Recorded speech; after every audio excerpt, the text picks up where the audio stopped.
By now, we're all too familiar with the Western narrative on Xinjiang and the so-called re-education camps. Many Western reports suggest that this is little more than a quote-unquote Nazi concentration camp where people inside are going through hell. Now, what better way to verify some of their claims than to actually get to the heart of it all? This is Kashgar, a predominantly Uyghur Muslim city in southwestern Xinjiang. To begin with, most Western reports suggest people inside these education centers could be there indefinitely. Now, local officials said the vast majority of the attendees have actually picked up a skill, completed the program, and went home. We traveled across Xinjiang in the past few days and actually found some of these attendees. 26-year-old Rukia Yakub spent 10 months in the education center. While there, she perfected her Mandarin skills and studied sales. Now she is a real estate sales agent, earning over 8,000 yuan or over $1,100 a month, way above the local average. 我觉得我现在变得更快乐了。我学国语，我就又可以接汉族客户，又可以接维族客户，然后就收入这块特别可观。 Another claim was that after these training programs, some Uyghurs are still missing. Still no info is gathering steam on Western social media. We questioned local government officials about this. And the answer we got was among the 100 plus missing Uyghurs, half of them cannot be verified due to incomplete information such as misspelling of names, and a third are under criminal investigation or convicted criminals. The rest are actually living normal lives, and many of them have never been to the education centers, including 67-year-old Hanimham Tudi. Facebook user published this video claiming to be Hanimham Tudi's daughter and said her mother was put in these education camps.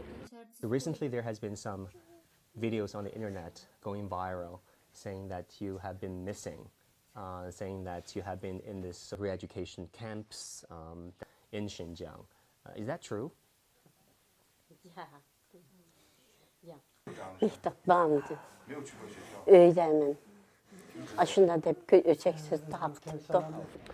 Also, many Western sources say China has detained anywhere between 1 to 3 million Uyghurs, a figure repeated so many times that it is almost considered a fact. Now, according to Gray Zone, an independent agency dedicated to investigative journalism, these figures, these claims, are largely based on two highly questionable studies.